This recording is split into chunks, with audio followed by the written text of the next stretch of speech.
한 커플의 금요일 저녁 이야기를 들려드리겠습니다. 직장인 민수 씨는 매주 금요일 저녁이 두렵습니다. 연인 지은 씨와의 데이트가 싫어서가 아닙니다. 메뉴를 정하는 과정 때문입니다. 지난 금요일도 어김없이 같은 일이 반복됐습니다. 퇴근길에 민수 씨가 카톡을 보냅니다. 시작하기에 앞서 구독과 좋아요 눌러주시면 영상 제작에 큰 힘이 됩니다. 오늘 먹을까? 지은 씨의 답장은 언제나 동일합니다. 아무거나 괜찮아. 민수 씨는 나름대로 고민해서 제안합니다. 역 앞에 새로 생긴 돈가스집 어때? 돈가스는 좀 느끼하지 않아? 그러면 베트남 쌀국수 먹으러 갈까? 쌀국수는 저번에 먹었을 때 별로였잖아. 그럼 삼겹살은? 고기는 옷에 냄새 배는데. 민수 씨는 화면을 내려다보며 한숨을 쉽니다. 결국 이렇게 말합니다. 그러면 네가 골라봐. 돌아오는 답장은 이렇습니다. 아, 나는 진짜 아무거나 괜찮다니까. 왜 자꾸 화내? 민수 씨는 핸드폰을 주머니에 넣으며 생각합니다. 내가 화를 내는 건가?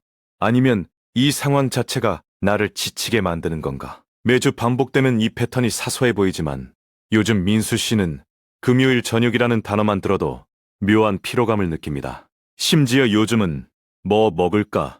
라고 묻는 것 자체가 두렵습니다. 이런 사람 한 명쯤 떠오르시죠? 연인일 수도 있고 같이 점심 먹는 직장 동료일 수도 있고 주말마다 만나는 친구일 수도 있습니다.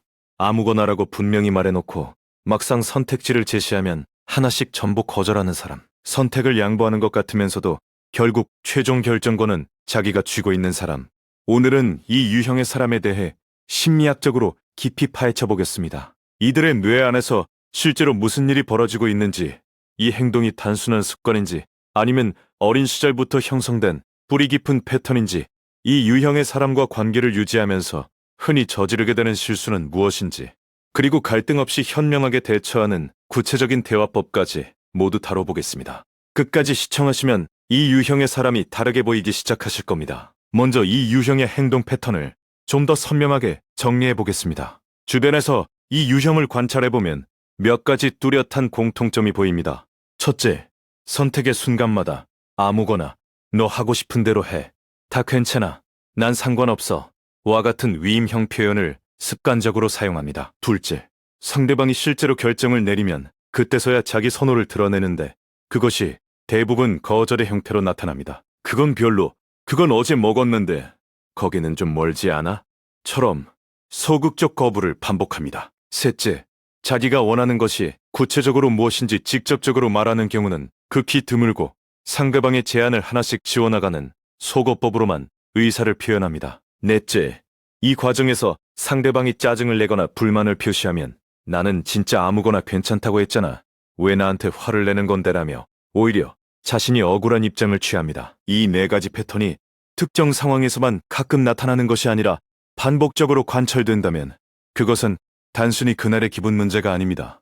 하나의 성격적 경향성이자 오랜 시간에 걸쳐 형성된 심리적 습관으로 봐야 합니다. 그렇다면 심리학은 이 유형을 어떻게 설명할까요? 이 행동의 뿌리에는 생각보다 복잡한 심리적 기제들이 겹겹이 얽혀 있습니다. 첫 번째 원인은 결정 회피와 후회 공포입니다.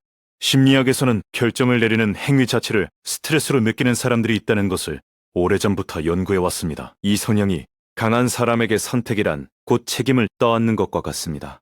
내가 골랐는데 맛이 없으면 어떡하지?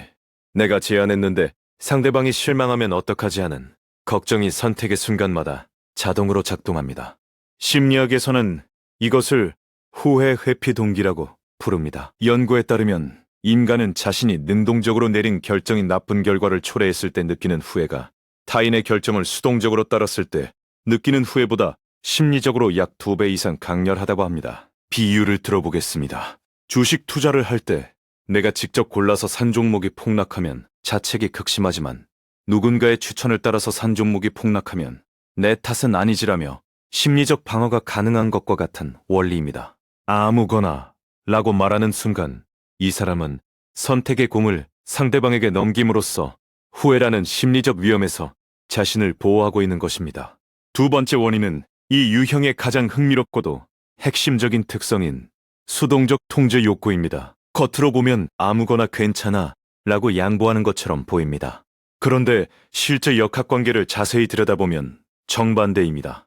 상대방이 제안하고 이 사람이 승인하거나 거절하는 구도가 만들어지는 순간 최종 결정권은 사실상 아무거나라고 말한 사람에게 넘어가 있습니다. 이것을 직장에 비유하면 이해가 쉽습니다.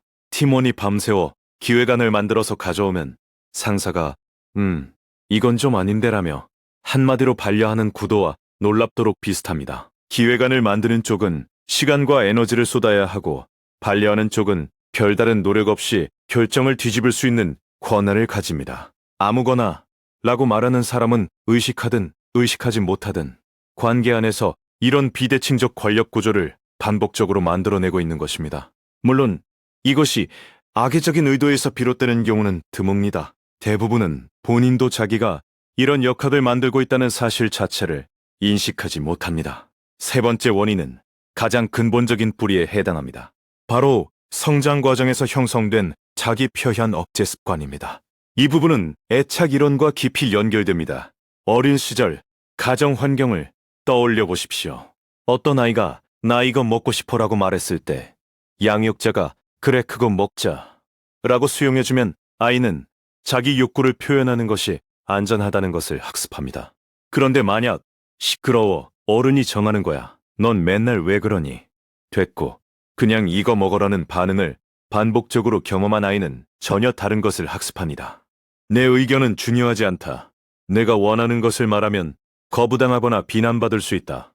차라리 말하지 않는 것이 안전하다는 무의식적 신념이 형성되는 것입니다. 이런 환경에서 자란 사람은 성인이 되어서도 자기 욕구를 직접 표현하는 대신 상대방의 제안에 반응하는 간접적 방식으로만 의사를 전달하는 패턴을 보입니다. 아무거나는 이들에게 겸손이나 양보가 아닙니다. 거절당할 위험 없이 자신을 보호하는 방어막인 것입니다. 애착 이론에서 말하는 회피형 애착 유형이나 불안형 애착 유형에서 이런 의사소통 패턴이 특히 빈번하게 관찰됩니다. 네 번째 원인도 짚어보겠습니다. 한국 사회에서 이 유형이 특히 많이 보이는 데는 문화적 배경도 작용합니다.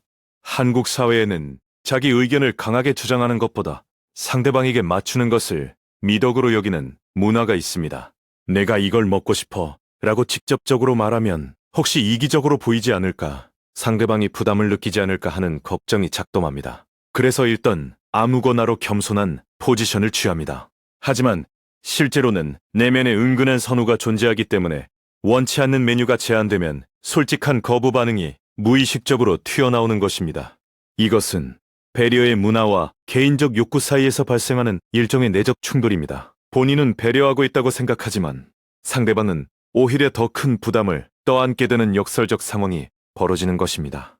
여기까지 들으시면 이 유형의 사람이 조금은 이해가 되실 겁니다. 나쁜 의도로 그러는 것이 아니라 후회에 대한 공포, 무의식적 통제 욕구, 어린 시절부터 형성된 자기 표현의 어려움, 문화적 압력까지 복합적인 원인이 겹쳐서 만들어진 행동 패턴이라는 것을 알게 되셨을 겁니다. 하지만 여기서 중요한 점이 있습니다. 원인을 이해하는 것과 그로 인한 피해를 감수하는 것은 전혀 다른 문제라는 것입니다. 이 유형과 함께하면서 사람들이 흔히 빠지는 실수들이 있는데 이 실수들이 오히려 상황을 악화시키는 경우가 많습니다.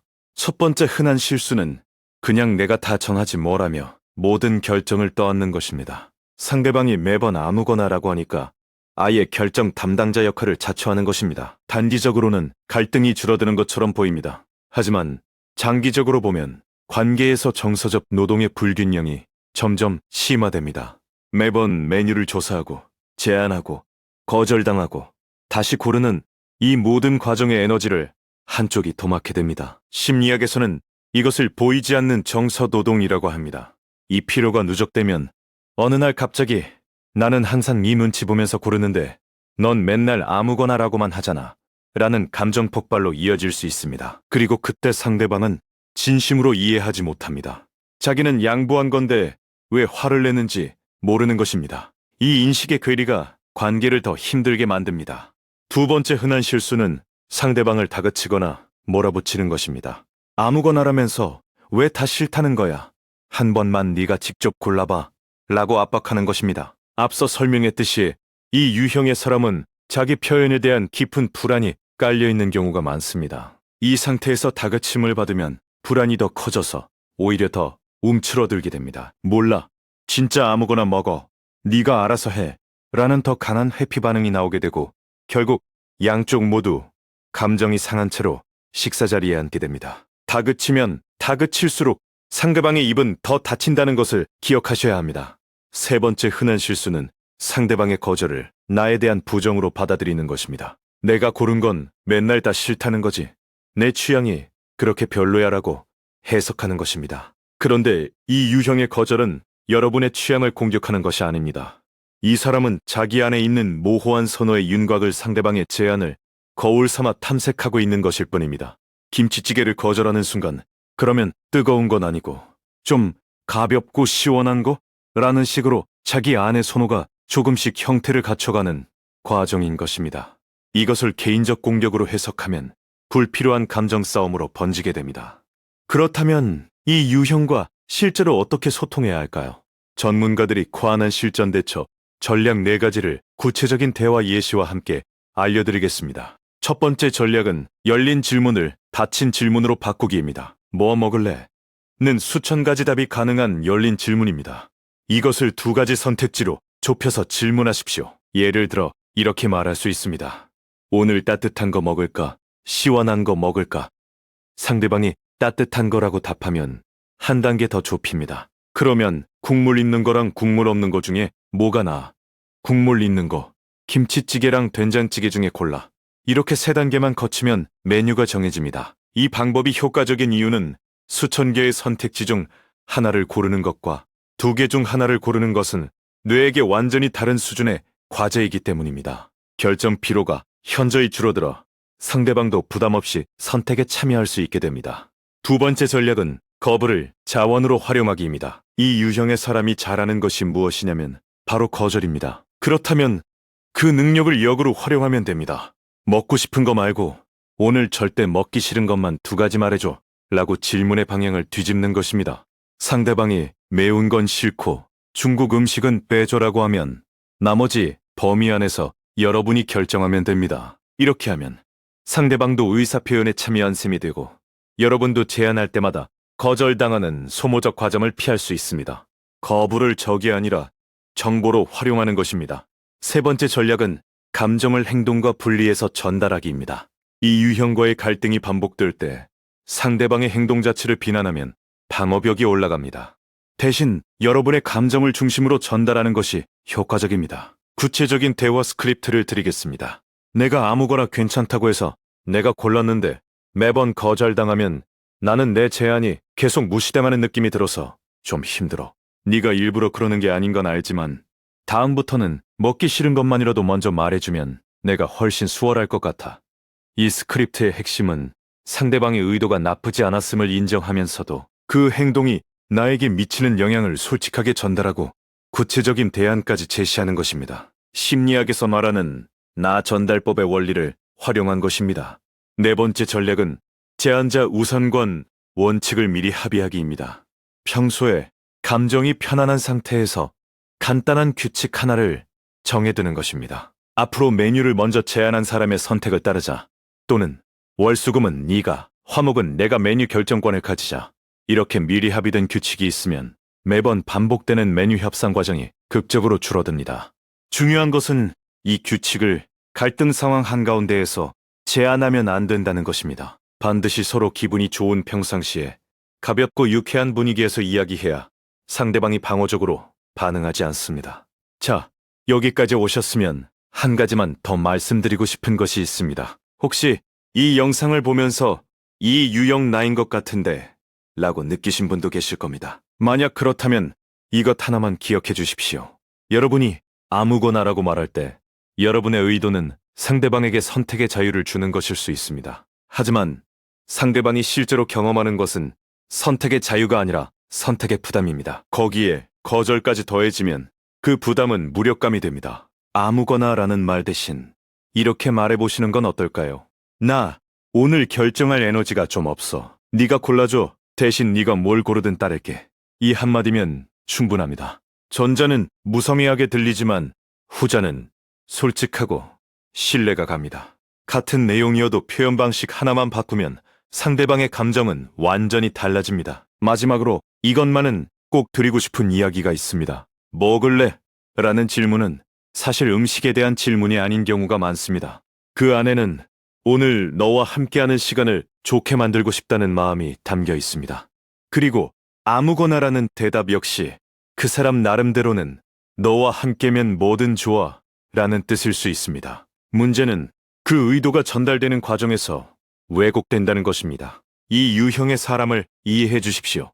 이들은 자기 욕구를 표현하는 것이 어렵고 선택이라는 행위가 두렵고 거절을 통해서만 자기 마음의 윤곽을 더듬어가는 사람들입니다. 하지만 이해하는 것과 매번 감수하는 것은 다릅니다. 여러분의 정서적 에너지도 소중합니다. 이해는 하되 여러분까지 지칠 필요는 없습니다. 오늘 알려드린 전략들을 활용해서 서로 조금씩 더 솔직해지고 조금씩 더 편해지시길 바랍니다. 오늘 저녁 누군가에게 뭐 먹을래? 라고 묻기 전에 혹은 아무거나라고 답하기 전에 이 영상을 한 번만 떠올려 주시면 좋겠습니다. 작은 식사 메뉴 하나를 고르는 방식 안에도 우리가 관계를 대하는 태도가 고스란히 담겨 있으니까요.